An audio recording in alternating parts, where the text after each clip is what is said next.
ಇದೇ ಬರುವ ಜೂನ್ 26ರಂದು international day against drug abuse ಅಂತ ಹೇಳಿ ನಾವು ಏನು ಮಾದಕ ದ್ರವ್ಯಗಳ ವಿರೋಧಿ ದಿನಾಚರಣೆಯನ್ನ ಆಚರಿಸ್ತೀವಿ. ಅದನ್ನ ನಾವು ಇಡೀ ಕರ್ನಾಟಕದಾದ್ಯಂತ ಎಲ್ಲ ಪೊಲೀಸ್ ಭಾಗದಿಂದ ಜಿಲ್ಲಾದ್ಯಂತನೂ ಕೂಡ ಎಲ್ಲ ಪೊಲೀಸ್ ಠಾಣೆಗಳ ವ್ಯಾಪ್ತಿಯಲ್ಲಿ ಈ ವಾರ ನಾವು ಅಬ್ಸರ್ವೇಷನ್ ವೀಕ್ ಅನ್ನೋ ರೀತಿ ಬೇರೆ ಬೇರೆ ರೀತಿಯ ಕಾರ್ಯಕ್ರಮಗಳನ್ನ ಹಮ್ಮಿಕೊಂಡಿದ್ದೀವಿ. ನಿನ್ನೆಯ ದಿನ ಎಲ್ಲ ಕಾಲೇಜುಗಳಿಗೆ ವಿಸಿಟ್ ಮಾಡಿ ಇಂಡೋರ್ ಕಾರ್ಯಕ್ರಮಗಳಲ್ಲಿ ಸಂಘ ಸಂಸ್ಥೆಗಳ ಬಗ್ಗೆ ಚರ್ಚೆಯನ್ನ ಹಮ್ಮಿಕೊಂಡಿದ್ವಿ. ಇವತ್ತಿನ ದಿನ ಜಿಲ್ಲಾದ್ಯಂತ ಎಲ್ಲ ಪೊಲೀಸ್ ಠಾಣಾ ವ್ಯಾಪ್ತಿಗಳಲ್ಲಿ ರ್ಯಾಲಿಗಳ ಮುಖಾಂತರ ಜಾಗೃತಿಯನ್ನ ಮೂಡಿಸುವಂತ ಒಂದು ಕಾರ್ಯವನ್ನ ಹಮ್ಮಿಕೊಂಡಿದ್ವಿ. ನಾಳೆನೂ ಕೂಡ ಸಾಮಾಜಿಕ ಜಾಲತಾಣಗಳಲ್ಲಿ ಹೆಚ್ಚಿನ ವಿಡಿಯೋಸ್ ಗಳನ್ನ ಮತ್ತೆ ಅವೇರ್ನೆಸ್ ಪೋಸ್ಟರ್ಸ್ ಗಳ ಬಗ್ಗೆ ನಾವು ಹಮ್ಮಿಕೊಂಡಿದೀವಿ. ಬರುವಂತಹ ನಾಡಿದ್ದು ಅಂದ್ರೆ ದಿನಾಂಕ 25ರಂದು ಕೂಡ ಸ್ಕೂಲ್ಸ್ ಗಳಿಗೆ ನಮ್ಮ ಎಲ್ಲಾ ಪೊಲೀಸ್ ಅಧಿಕಾರಿ ಸಿಬ್ಬಂದಿಯವರು ಕೂಡ ವಿಸಿಟ್ ಮಾಡ್ತಾರೆ, ಕರಪತ್ರಗಳನ್ನ ಹಂಚುವ ಒಂದು ಕಾರ್ಯವನ್ನು ಕೂಡ ಮಾಡ್ತಾರೆ. ಜೂನ್ 26ರಂದು ಕಳೆದ 1 ವರ್ಷದಿಂದ ಏನು ನಾವು ಡ್ರಗ್ಸ್ ಅನ್ನ ಸೀಸ್ ಮಾಡಿದೀವಿ, ಅದನ್ನ ಅವತ್ತು ಡೆಸ್ಟ್ರಾಯ್ ಮಾಡುವಂತ ಒಂದು ಕಾರ್ಯಕ್ರಮವನ್ನು ನಾವು ಕೂಡ ಹಮ್ಮಿಕೊಂಡಿದೀವಿ. ಈಗ drugs, the fight against drugs ಕೇವಲ ಒಂದು ಪೊಲೀಸ್ ಇಲಾಖೆಯ ಹೋರಾಟ ಮಾತ್ರವಾಗಿ ಉಳಿದಿಲ್ಲ, ಇದು ಪ್ರತಿಯೊಬ್ಬರ ಹೋರಾಟವಾಗಿ ಹಮ್ಮಿಕೋಬೇಕಾಗಿದೆ. ಯಾವಾಗ ಸಮಾಜಮುಖಿಯಾಗಿ ಈ ಹೋರಾಟವನ್ನ ಹಮ್ಮಿಕೊಳ್ಳುತ್ತೆ, ಈ ಹೋರಾಟಗಳಲ್ಲಿ ಬಹಳ ಸಕ್ಸಸ್ ಅನ್ನ ಕಂಡಿದ್ದನ್ನ ನಾವು ನೋಡಿದೀವಿ. ಕೇವಲ ಲಾ ಎನ್ಫೋರ್ಸ್ಮೆಂಟ್ ಏಜೆನ್ಸಿ ಅಷ್ಟೇ ಅಲ್ಲದೆ ಪೋಷಕರು, ಶಿಕ್ಷಕರು, ಸಂಘ ಸಂಸ್ಥೆಗಳು, ಶಿಕ್ಷಣ ಸಂಸ್ಥೆಗಳು ಮತ್ತೆ ಸಮಾಜದಲ್ಲಿರುವಂತಹ ಎಲ್ಲ ನಾಗರಿಕ ಸಮಾಜ, ಸಿವಿಲ್ ಸೊಸೈಟಿ, ಅದರ ಜೊತೆಗೆ NGOsಗಳು, ಮಾಧ್ಯಮಗಳು ಮತ್ತೆ ಸಮಾಜದಲ್ಲಿರುವಂತಹ ಎಲ್ಲ ಸ್ತರದಲ್ಲಿರುವಂತಹ ವ್ಯಕ್ತಿಗಳು ಇದನ್ನ ಮನೆ ಹೋರಾಟವನ್ನಾಗಿ ಹಮ್ಮಿಕೊಂಡಾಗ ನಾವು ಇದನ್ನ ಸಕ್ಸಸ್ ಮಾಡೋದಕ್ಕೆ ಸಾಧ್ಯ ಆಗುತ್ತೆ. ಕೇವಲ ಇದು ನಾವು ಎಷ್ಟು ಜನ ಆರೋಪಿತರನ್ನ ನಾವು ಹಿಡಿದ್ವಿ ಅನ್ನೋಕ್ಕಿಂತ ಎಷ್ಟು ಜನ ಮದ್ಯ ವ್ಯಸನಿಗಳನ್ನ ಅವ್ರನ್ನ ವಾಪಸ್ಸು ನಾವು ನಾಗರಿಕ ಸಮಾಜಕ್ಕೆ ವಾಪಸ್ ತಂದ್ವಿ ಅನ್ನೋದಕ್ಕೆ ಅಷ್ಟೇ ಇಂಪಾರ್ಟೆಂಟ್ ಆಗುತ್ತೆ. Rescue and rehabilitation also takes an important place. ಆ ಹಿನ್ನೆಲೆಯಲ್ಲಿ ನಾವು ಈ ಕಾರ್ಯಕ್ರಮಗಳನ್ನ ಹಮ್ಮಿಕೊಂಡಿದೀವಿ. ಇವತ್ತು ಸಾವಿರಾರು ಸಂಖ್ಯೆಯಲ್ಲಿ ವಿದ್ಯಾರ್ಥಿನಿಯರು ಈ ಕಾರ್ಯಕ್ರಮಕ್ಕೆ, ಈ ಜಾಥಾಗೆ ಬಂದಿದ್ರು. ಎಲ್ಲರೂ ಕೂಡ ಈ ಹೋರಾಟಕ್ಕೆ ಕೈ ಜೋಡಿಸಿದ್ದಾರೆ. ದ ಡ್ರಗ್ಸ್ ಫ್ರೀ ಕರ್ನಾಟಕ ಏನು ನಮ್ಮ ರಾಜ್ಯ ಸರ್ಕಾರದ ಗೃಹ ಇಲಾಖೆ ಮತ್ತು ಪೊಲೀಸ್ ಇಲಾಖೆಯ ಮೋಟೋ ಇದೆ, ಆ ಹಿನ್ನೆಲೆಯಲ್ಲಿ ಈ ಕಾರ್ಯಕ್ರಮವನ್ನು ನಾವು ಹಮ್ಮಿಕೊಂಡಿದ್ದೀವಿ. ಮಾಹಿತಿ ಕೊಟ್ಟಿದ್ದಾಗಿ ಅದನ್ನ 26th will give the details. We have every day but will give 26th the details. Thank you. ಹಿನ್ನೆಲೆಯಲ್ಲಿ ಇಡೀ ಕರ್ನಾಟಕದಾದ್ಯಂತ ಪೊಲೀಸ್ ಇಲಾಖೆ ನಿನ್ನೆಯಿಂದ ಇದನ್ನ ಒಂದ್ ರೀತಿ ಅಬ್ಸರ್ವೇಷನ್ ವೀಕ್ ಅನ್ನೋ ರೀತಿ ನಾವು ಆಚರಿಸ್ತಾ ಇದ್ದೀವಿ. ಅಂತ ಒಂದು ಕಾರ್ಯಕ್ರಮವನ್ನ ಜಿಲ್ಲೆಯ ಎಲ್ಲ ಪೊಲೀಸ್ ಠಾಣೆಗಳ ವ್ಯಾಪ್ತಿಗಳಲ್ಲಿ ನಾವು ಹಮ್ಮಿಕೊಂಡಿದ್ದೀವಿ. ನಿನ್ನೆ ದಿನ ಎಲ್ಲ ಇಂಡೋರ್ ಕಾರ್ಯಕ್ರಮಗಳು, ಸ್ಕೂಲು ಕಾಲೇಜಸ್ಗಳಿಗೆ ವಿಸಿಟ್ ಮಾಡಿಬಿಟ್ಟು ನಮ್ಮ ಅಧಿಕಾರಿಗಳು ಈ ಮಾದಕ ದ್ರವ್ಯಗಳ ದುಷ್ಪರಿಣಾಮಗಳ ಬಗ್ಗೆ ಮಾತಾಡ್ತಾ ಇದ್ದಾರೆ, ಅರಿವನ್ನು ಮೂಡಿಸ್ತಾ ಇದ್ದಾರೆ. ಇವತ್ತಿನ ದಿನ ನಾವು ಜಾಥಾ ಮತ್ತು ರ್ಯಾಲಿಗಳ ಮೂಲಕ ಜನಸಾಮಾನ್ಯರ ಮತ್ತು ವಿದ್ಯಾರ್ಥಿಗಳ ಗಮನಕ್ಕೆ ತರ್ತಾ ಇದ್ದೀವಿ, ಸಾರ್ವಜನಿಕರ ಗಮನಕ್ಕೆ ತರ್ತಾ ಇದ್ದೀವಿ. ಮಾಧ್ಯಮಗಳ ಮೂಲಕ ಅತಿ ಹೆಚ್ಚು ಜನರನ್ನ ರೀಚ್ ಆಗ್ತಾ ಇದ್ದೀವಿ. ನಾಳೆ ಸೋಷಿಯಲ್ ಮೀಡಿಯಾ ವಾರ್ ರೂಮ್ ಅಂದ್ರೆ ಸೋಷಿಯಲ್ ಮೀಡಿಯಾದಲ್ಲಿ ಇದರ ಬಗ್ಗೆ ಜಾಗೃತಿ ಮೂಡುವಂತ ಒಂದು ಅಭಿಯಾನವನ್ನ ನಾಳೆ ಮಾಡ್ತಾ ಇದ್ದೀವಿ. ನಾಡಿದ್ದು ಸಾರ್ವಜನಿಕ ಸ್ಥಳಗಳಲ್ಲಿ, ಶಾಲಾ ಕಾಲೇಜುಗಳಲ್ಲಿ ಪ್ಯಾಂಪ್ಲೆಟ್ಸ್ ಗಳ ಮೂಲಕ, ಪೊಲೀಸ್ ಆಫೀಸರ್ಸ್ ಗಳ ವಿಸಿಟ್ ಗಳ ಮೂಲಕನೂ ಕೂಡ ಇದರ ಬಗ್ಗೆ ನಾವು ಎಲ್ಲರ ಗಮನವನ್ನ ಸೆಳೀತಾ ಇದ್ದೀವಿ. 26ನೇ ತಾರೀಕಿನಂದು ಕಳೆದ 1 ವರ್ಷದಿಂದ ವಿಜಯಪುರ ಜಿಲ್ಲಾದ್ಯಂತ ಸೀಸ್ ಆಗಿರುವಂತಹ ಎಲ್ಲ ಮಾದಕ ದ್ರವ್ಯಗಳ ಡಿಸ್ಟ್ರಕ್ಷನ್ ಅನ್ನು ಕೂಡ ನಾವು ಮಾಡ್ತಾ ಇದ್ದೀವಿ. Over A period of 5 days ಬೇರೆ ಬೇರೆ ರೀತಿಯಾದಂತಹ ಕಾರ್ಯಕ್ರಮಗಳನ್ನ ಹಮ್ಮಿಕೊಂಡಿದ್ದೀವಿ. ಇವತ್ತಿನ ಕಾರ್ಯಕ್ರಮಕ್ಕೆ ಜಾಥಾದ ಉದ್ಘಾಟನೆಯನ್ನ CEO ರಿಷಿ ಆನಂದ್ ಸಾಹೇಬರು ಮಾಡಿದ್ದಾರೆ. ಅದೇ ರೀತಿ ಕೂಡ ಈ ಕಾರ್ಯಕ್ರಮ ವೇದಿಕೆಗೆ ನಮ್ಮ ವಿಜಯಪುರ ಜಿಲ್ಲೆಯ ಜಿಲ್ಲಾಧಿಕಾರಿಗಳಾದಂತಹ ಡಾಕ್ಟರ್ ಕೆ ಆನಂದ್ ಅವರು ಕೂಡ ಬಂದಿದ್ದಾರೆ. ಅವರು ತಮಗೆ ಪ್ರತಿಜ್ಞಾವಿಧಿ ಬೋಧನೆಯನ್ನ ಮಾಡ್ತಾರೆ. ಈ ಕಾರ್ಯಕ್ರಮದಲ್ಲಿ ಉಪಸ್ಥಿತರಿರುವಂತಹ ಬಿದಿರಿ ಡಾಕ್ಟರ್ ಸಾಹೇಬರು, ಮತ್ತೆ ನಮ್ಮ ಡ್ರಗ್ಸ್ ಕಂಟ್ರೋಲರ್ ಸಾಹೇಬರಾಗಿರ್ಬೋದು, ರೂಢಿಯವರಾಗಿರ್ಬೋದು, ಅಡಿಷನಲ್ SP ಅವರಾಗಿರ್ಬೋದು, ಮತ್ತೆ ನಮ್ಮ ಸೈಕ್ಯಾಟ್ರಿಕ್ ಡಾಕ್ಟರ್ ಆಗಿರ್ಬೋದು, ಮತ್ತೆ ಮಂಜುನಾಥ್ ರವರೇ, ಮತ್ತೆ ಅದೇ ರೀತಿ ನಮ್ಮ ಪ್ರತ್ಯಕ್ಷ ಪರೋಕ್ಷವಾಗಿ ಇಲ್ಲಿ ನಡೆದಂತ ಎಲ್ಲ ವಿದ್ಯಾರ್ಥಿನಿಯರನ್ನ ಕರೆದುಕೊಂಡು ಬಂದಂತ ಎಲ್ಲ ಕಾಲೇಜು, ಸ್ಕೂಲ್ ಮ್ಯಾನೇಜ್ಮೆಂಟ್ ಅವರಾಗಿರ್ಬೋದು, ಮತ್ತೆ ಕೋಚಿಂಗ್ ಸೆಂಟರ್ ದಿಂದ ಬಂದಂತ ಎಲ್ಲ ವಿದ್ಯಾರ್ಥಿನಿಯರಾಗಿರ್ಬೋದು, ಮತ್ತೆ ಈ ನೆರೆದಿರುವಂತಹ ಎಲ್ಲ ಮಾಧ್ಯಮ ಮಿತ್ರರಿಗೆ ಸ್ವಾಗತವನ್ನ ನಾನು ಕೋರ್ತಾ ಇದ್ದೀನಿ. ಈ ಮಾದಕ ದ್ರವ್ಯಗಳ ಬಗ್ಗೆ ನಾನು ಎರಡು ವಿಚಾರಗಳನ್ನ ಹೇಳೋದಕ್ಕೆ ಇಷ್ಟಪಡ್ತೀನಿ. ಈ ಮಾದಕ ದ್ರವ್ಯಗಳ ವಿರುದ್ಧ ಹೋರಾಟ ಕೇವಲ ಲಾ ಎನ್ಫೋರ್ಸ್ಮೆಂಟ್ ಏಜೆನ್ಸಿ ಆದಂತಹ ಪೊಲೀಸ್ ಇಲಾಖೆ ಅಥವಾ ಅಬಕಾರಿ ಇಲಾಖೆ ಅಥವಾ ನಮ್ಮ ಪ್ರಾಸಿಕ್ಯೂಷನ್ ಅನ್ನೋದು ಮಾತ್ರ ಉಳಿದಿಲ್ಲ. ಈಗ ಮಾದಕ ದ್ರವ್ಯಗಳ ವಿರುದ್ಧ ಹೋರಾಟ ಪ್ರತಿ ಮನೆಯಿಂದ ಪ್ರಾರಂಭ ಆಗಬೇಕಾಗಿದೆ. ಯಾಕೆ ಅಂತಂತಂದ್ರೆ ನಾವು ಕೇವಲ ಲಾ ಎನ್ಫೋರ್ಸ್ಮೆಂಟ್ ಅಂದ್ರೆ ಈ ಮಾದಕ ದ್ರವ್ಯಗಳ ವಿರುದ್ಧ ಹೋರಾಟ ಮಾಡ್ತೀವಿ ಅಂತಂತಂದ್ರೆ ಎಲ್ಲೋ ಈ ಹೋರಾಟದ ಒಂದು ಕೊರತೆಯನ್ನ ನಾವು ಕಂಡು ಬರುತ್ತೆ. ನಾವು ಯಾವಾಗ ಸಮಾಜಮುಖಿಯಾಗಿ ಎಂಟೈರ್ ಕಮ್ಯುನಿಟಿ ಹೋರಾಟಗಳಲ್ಲಿ ಪಾಲ್ಗೊಂಡಿದ್ದನ್ನ ನೋಡ್ತೀವಿ, ಅವುಗಳು 100% ರಿಸಲ್ಟ್ಗಳನ್ನ ಕಂಡಾಗಿರ್ಬೋದು. TB ಆಗಿರ್ಬೋದು, ಯಾವಾಗ ಸಮಾಜ ಅಂದ್ರೆ ಎಲ್ಲ ಜನರು ಎಚ್ಚೆತ್ತುಕೊಂಡು ಅದರ ವಿರುದ್ಧ ಹೋರಾಟವನ್ನ ಮಾಡಿದರೆ ಅವುಗಳನ್ನ ನಿರ್ಮೂಲನೆಯಲ್ಲಿ ಸಮಾಜ ಯಶಸ್ವಿಯಾಗಿದೆ. ಅದೇ ರೀತಿ ಕೂಡ ಈ ಮಾದಕ ದ್ರವ್ಯಗಳನ್ನ ಹೋರಾಟ ಕೇವಲ ಲಾ ಎನ್ಫೋರ್ಸ್ಮೆಂಟ್ ಏಜೆನ್ಸಿ ಆದಂತ ಪೊಲೀಸ್ ಇಲಾಖೆಯ ಹೋರಾಟ ಮಾತ್ರವಾಗಿ ಉಳಿದಿಲ್ಲ. ಇದು ಪ್ರತಿಯೊಬ್ಬರ ಮನೆಯಲ್ಲಿರುವಂತಹ ಎಲ್ಲ ಪಾಲಕರ, ಪೋಷಕರ ಮತ್ತು ಶಾಲಾ ಕಾಲೇಜು ಶಿಕ್ಷಣ ಸಂಸ್ಥೆಗಳ ಮತ್ತೆ ಶಿಕ್ಷಕಿಯರ ಮತ್ತು ಸಮಾಜದಲ್ಲಿ ಇರುವಂತಹ ಎಲ್ಲ ಸ್ತರಗಳಲ್ಲಿ ಇರುವಂತಹ ಎಲ್ಲ NGOs ಗಳಾಗಿರ್ಬೋದು, ಬ್ಯೂರೋಕ್ರಸಿ ಆಗಿರ್ಬೋದು, ಕಾರ್ಯಾಂಗ, ಶಾಸಕಾಂಗ ಎಲ್ಲರೂ ಸೇರಿ ಮಾಡುವಂತ ಒಂದು ಹೋರಾಟ ಆಗ್ಬೇಕಾಗಿದೆ. ವಸ್ತುಸ್ಥಿತಿಯನ್ನ ನಾವು ಸ್ಟಡಿ ಮಾಡಿದಾಗ ಪೋರ್ಚುಗಲ್ ದೇಶನೂ ಕೂಡ ಈ ಡ್ರಗ್ಸ್ ಗಳ ವಿರುದ್ಧ ಮ್ಯಾಕ್ಸಿಮಮ್ ಹೆಲ್ತ್ ಇನ್ಫ್ರಾಸ್ಟ್ರಕ್ಚರ್ ದಲ್ಲಿ ಇನ್ವೆಸ್ಟ್ಮೆಂಟ್ ಮಾಡ್ತು. ಅದೇ ರೀತಿ ಐರ್ಲೆಂಡ್ ದೇಶ ಮ್ಯಾಕ್ಸಿಮಮ್ ಯಂಗ್ ಸ್ಟೂಡೆಂಟ್ಸ್ ಗಳನ್ನ, ಯಂಗ್ ವಿದ್ಯಾರ್ಥಿಗಳನ್ನ ಆರ್ಟ್ಸ್, ಸ್ಪೋರ್ಟ್ಸ್, ಕಲ್ಚರಲ್ ಆಕ್ಟಿವಿಟೀಸ್ ಗಳಲ್ಲಿ ಎಂಗೇಜ್ ಮಾಡಿ, ಅಂದ್ರೆ ಪ್ರತಿಯೊಂದು ದೇಶ ಅವರವರ ಪರಿಸ್ಥಿತಿಗೆ ಅನುಗುಣವಾಗಿ, ಅವರವರ ಅವಶ್ಯಕತೆಗೆ ಅನುಗುಣವಾಗಿ ಹೋರಾಟದ ಮಾಡೆಲ್ಸ್ ಗಳನ್ನ ಮಾಡ್ತಾ ಹೋಗುತ್ತೆ. ಅದೇ ರೀತಿ ಸಿಂಗಾಪುರು ದ ಪೋರಸ್ ಬಾರ್ಡರ್ ಅನ್ನ ಅದೇ ರೀತಿ ಭಾರತದವನ್ನ ನಾವು ನೋಡಿದ್ರೆ US ಆಗಿರ್ಬೋದು, US ಕೂಡ ವಾರ್ ಅಗೇನೆಸ್ಟ್ ಡ್ರಗ್ಸ್ ಅಂತೇಳಿ ಅವರು ಕೂಡ law enforcement agency stringent laws ಗಳನ್ನ, ನಾರ್ವೆ ಅಂತ ದೇಶಗಳನ್ನು ಕೂಡ ಸ್ಟ್ರಿಂಜೆಂಟ್ ಲಾಸ್ ಗಳನ್ನ ಹೆಲ್ತ್ ಇನ್ಫ್ರಾಸ್ಟ್ರಕ್ಚರ್ ಮೇಲೆ, ರಿಹ್ಯಾಬಿಲಿಟೇಷನ್ ಮೇಲೆ. ಎಕ್ಸಾಂಪಲ್, ಐರ್ಲೆಂಡ್ ದಲ್ಲಿ ಯವನ್ parents were asked to give the affidavit. ನಿಮ್ಮ ಮಕ್ಕಳನ್ನ ನೀವು ಸರಿಯಾಗಿ ಸೂಪರ್ವಿಷನ್ ಮಾಡ್ತೀರಿ ಅಂತೇಳಿ ಪಾಲಕರಿಗೂ ಕೂಡ ಜವಾಬ್ದಾರಿಯನ್ನ ಐರ್ಲೆಂಡ್ ದೇಶ ಫಿಕ್ಸ್ ಮಾಡುತ್ತೆ. ಹಾಗಾಗಿ ಬೇರೆ ಬೇರೆ ದೇಶಗಳು ಎಲ್ಲಾ ರೀತಿಯಿಂದ ಅವರವರ ಅವಶ್ಯಕತೆಗೆ ಅನುಗುಣವಾಗಿ ಬೇರೆ ರೀತಿಯಾದಂತ ಎಲ್ಲ ಹೋರಾಟಗಳನ್ನ ಹಮ್ಮಿಕೊಂಡಿದೆ. ಈ ಎಲ್ಲಾ ದೇಶಗಳಲ್ಲಿನೂ ಕೂಡ ಈ ಎಲ್ಲಾ ಸಮಸ್ಯೆಗಳನ್ನು ಕೂಡ ನಾವು ಕಾಣ್ತೀವಿ. ಇಲ್ಲಿ ಕೂಡ ರೆಸ್ಕ್ಯೂ ಆಗಿರ್ಬೋದು, ರಿಹ್ಯಾಬಿಲಿಟೇಷನ್ ಆಗಿರ್ಬೋದು ಅಷ್ಟೇ ಅವಶ್ಯಕತೆ ಇದೆ. ನಾವು ಎಷ್ಟು ಮಾದಕ ದ್ರವ್ಯಗಳನ್ನ ಹಿಡಿದ್ವಿ ಅನ್ನೋದು ಅಷ್ಟೇ ಇಂಪಾರ್ಟೆಂಟ್ ಆಗಿ ಉಳಿದಿಲ್ಲ. ಎಷ್ಟು ಜನರನ್ನ ಈ ಮಾದಕ ದ್ರವ್ಯಗಳಿಂದ ಮುಕ್ತರನ್ನಾಗಿ ಅವರನ್ನ ಸಮಾಜಮುಖಿಯಾಗಿ ನಾವು ವಾಪಸ್ ತಂದಿದೀವಿ ಅನ್ನೋದು ಕೂಡ ಅಷ್ಟೇ ಮುಖ್ಯ ಆಗುತ್ತೆ. ನಮ್ಮ ಹೋರಾಟ ಎಷ್ಟು ಹಿಡಿದ್ವಿ ಅನ್ನೋಕ್ಕಿಂತ ಎಷ್ಟು ಜನರನ್ನ ನಾವು ವಾಪಸ್ ಕರೆತಂದ್ವಿ ಅನ್ನೋದು ಆಗಬೇಕಾಗಿದೆ. ಅದೇ ರೀತಿ ಭಾರತ ದೇಶದ ನೀವು ಜಿಯೋಗ್ರಫಿಯನ್ನ ನೋಡಿದಾಗ ವಾಯುವ್ಯದಲ್ಲಿ ಯಾರಿದ್ದಾರೆ? ವಾಯುವ್ಯದಲ್ಲಿ Pakistan, Iran, Afghanistan, golden crescent ಅಂತೇಳಿ ಈ ಮೂರು ದೇಶಗಳ ಬಾರ್ಡರ್ಸ್ ಗಳನ್ನ ಹೇಳ್ತೀವಿ. ಅಂತಂದ್ರೆ ಮಾದಕ ವಸ್ತುಗಳ ಉತ್ಪಾದನೆ ಆಗಿರ್ಬೋದು, ಸಾಗಾಟನೆ ಆಗಿರ್ಬೋದು, ವ್ಯಾಪಾರ ಆಗಿರ್ಬೋದು ಕಂಡು ಬರುತ್ತೆ. ಅದೇ ರೀತಿ golden triangle, Thailand, Laos and Bangkok. So ಈ ಮೂರು ದೇಶಗಳಲ್ಲಿನೂ ಕೂಡ ನಾವು ಮಾದಕ ದ್ರವ್ಯಗಳ ಉತ್ಪಾದನೆ, ಮಾರಾಟ, ಸಾಗಾಟನೆಯನ್ನ ಕಾಣ್ತೀವಿ. ಇವೆರಡೂ ಕೂಡ ಭಾರತದ ಇಂಟರ್ನ್ಯಾಷನಲ್ ಬೌಂಡ್ರಿಗೆ ಬಹಳ ಹತ್ತಿರವಾಗಿರುವಂತದ್ದು. ಹಾಗಾಗಿನೇ ನಮ್ಮ ಪಂಜಾಬ್ ಆಗಿರ್ಬೋದು, ಜಮ್ಮು ಕಾಶ್ಮೀರ ಆಗಿರ್ಬೋದು, ರಾಜಸ್ಥಾನಗಳಲ್ಲಿನೂ ಕೂಡ ನಾವು ಇದರ ಹೆಚ್ಚಿನ ಪಿಡುಗನ್ನ ನೋಡ್ತೀವಿ. ಅದೇ ರೀತಿ ಗೋಲ್ಡನ್ ಟ್ರಯಾಂಗಲ್ ದಿಂದ ನಮ್ಮ ನಾರ್ತ್ ಈಸ್ಟ್ ಪಾರ್ಟ್ದಲ್ಲಿನೂ ಕೂಡ ಈ ಸಮಸ್ಯೆಯನ್ನ ನೋಡ್ತೀವಿ. ಇದು ಕೇವಲ ಯುವ ಶಕ್ತಿಯ ಮೇಲೆ, ಆರೋಗ್ಯದ ಮೇಲೆ ಅಲ್ಲ, ಅವರ ಭವಿಷ್ಯದ ಮೇಲೇನು ಪರಿಣಾಮ ಬೀರುತ್ತೆ. ಅವರ ಯುವ ಶಕ್ತಿಯ ಮೇಲೆ ಪರಿಣಾಮ ಬಿದ್ದರೆ ಅದು ಭಾರತದ ಆರ್ಥಿಕತೆಯ ಮೇಲೇನು ಕೂಡ ಪರಿಣಾಮ ಬೀರುತ್ತೆ.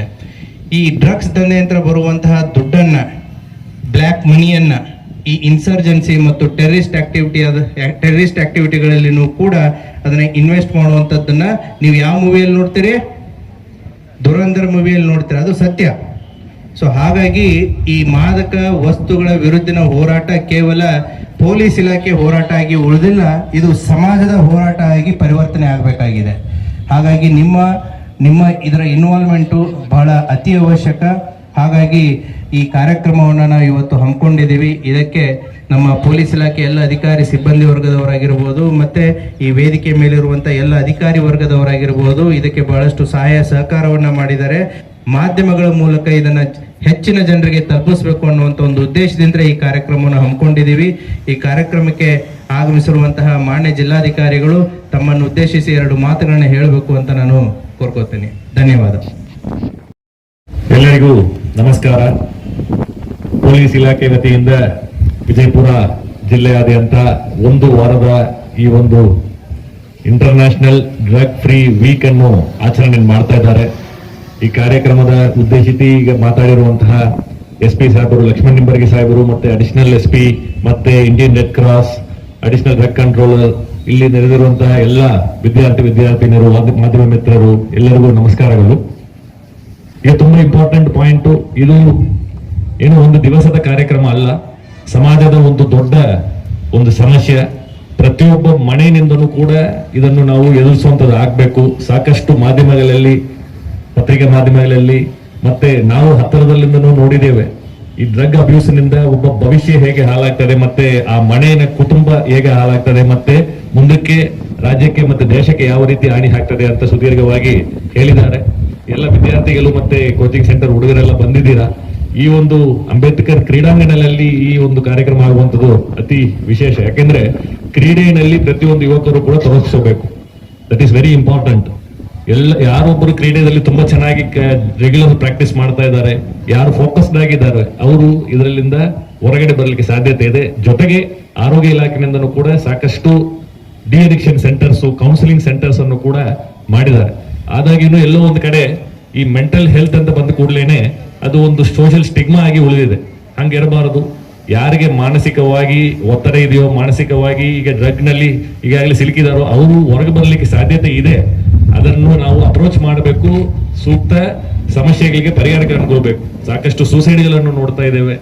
ಸೊ ಈ ರೀತಿಯಾದಂತಹ ಸಮಸ್ಯೆಗಳನ್ನು ಎನ್ಫೋರ್ಸ್ಮೆಂಟ್ ಮಾಡುವಂತದ್ರು ಎಷ್ಟು ಮುಖ್ಯನೋ ಅದಕ್ಕಿಂತ ಈ ಇನ್ಫಾರ್ಮೇಶನ್ ಅವೇರ್ನೆಸ್ ಅಂಡ್ ಎಜುಕೇಶನ್ ತುಂಬಾ ಮುಖ್ಯವಾಗಿರುತ್ತದೆ. ಆ ಒಂದು ನಿಟ್ಟಿನಲ್ಲಿ ಈ ಕಾರ್ಯಕ್ರಮ ಯಶಸ್ವಿಯಾಗಿ ಆಯೋಜನೆ ಮಾಡಿದ್ದಕ್ಕೆ ಪೊಲೀಸ್ ಇಲಾಖೆಗೆ ನನ್ನ ಅಭಿನಂದನೆಗಳನ್ನು ಸಲ್ಲಿಸ್ತೇನೆ. ಜೊತೆಗೆ ಎಲ್ಲ ಇಲ್ಲಿ ಪಾರ್ಟಿಸಿಪೇಟ್ ಮಾಡಿರುವಂತಹ ಶಾಲಾ ಕಾಲೇಜುಗಳಿಗೂ ಕೂಡ ನನ್ನ ಅಭಿನಂದನೆ ಸಲ್ಲಿಸ್ತೇನೆ. ಈಗ ಪ್ರತಿಜ್ಞಾವಧಿ ನಾನು ಓದ್ತೇನೆ. ಎಲ್ಲರೂ ತಮ್ಮ ಬಲಗೈಯನ್ನು ಎದುರುಗಡೆ ತೋರಿಸಿ ಪ್ರತಿಜ್ಞೆಯನ್ನು ನನ್ನ ಜೊತೆಗೆ ಓದಬೇಕು ಅಂತ ಕೇಳ್ಕೊಳ್ತೇನೆ. ಕಾರ್ಯಕ್ರಮವನ್ನು ಉದ್ದೇಶಿಸಿ ಮಾತನಾಡಿ ನಮಗೆ ಪ್ರತಿಜ್ಞಾ ವಿಧಿಯನ್ನ ಘೋಷಿಸಿರ್ತಕ್ಕಂತಹ ಮಾನ್ಯ ಜಿಲ್ಲಾಧಿಕಾರಿಗಳಿಗೆ ಒಂದು ಜೋರಾದ ಚಪ್ಪಾಳೆಯ ಮೂಲಕ ನಾನು ಅಭಿನಂದನೆಗಳನ್ನು ಸಲ್ಲಿಸ್ತೇನೆ. ಹಾಗೆಯೇ ಮಾನ್ಯ ಜಿಲ್ಲಾ ಪೊಲೀಸ್ ವರಿಷ್ಠಾಧಿಕಾರಿಗಳು ಈ ಕಾರ್ಯಕ್ರಮವನ್ನು ಆಯೋಜನೆ ಮಾಡಿ ತಮ್ಮೊಟ್ಟಿಗೆ ಬಂದು ಈ ಕಾರ್ಯಕ್ರಮದ ಕುರಿತಾಗಿ ಪ್ರಾಸ್ತಾವಿಕವಾಗಿ ಮಾತನಾಡಿದ್ದಕ್ಕಾಗಿ ಅವ್ರಿಗೂ ಕೂಡ ಒಂದು ಜೋರಾದ ಚಪ್ಪಾಳೆಯ ಮೂಲಕ ಅಭಿನಂದನೆಯನ್ನು ಸಲ್ಲಿಸ್ತೇನೆ.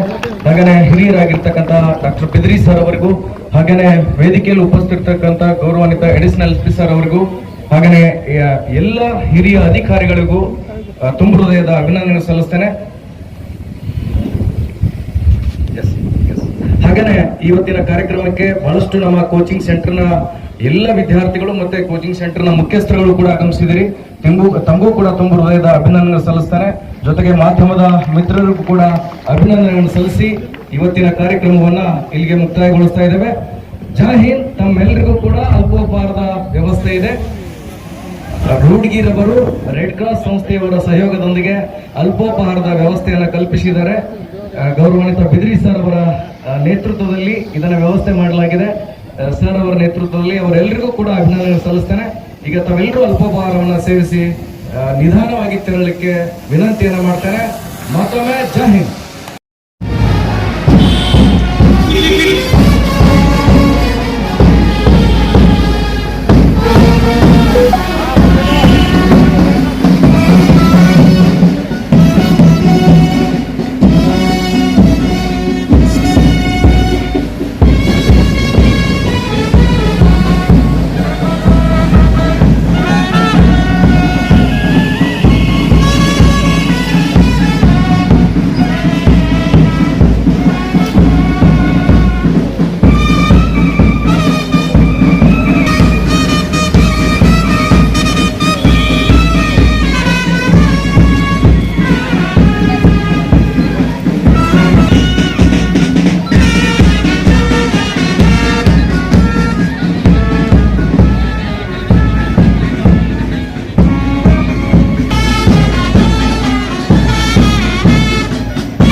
ಸರ್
ಬನ್ನಿ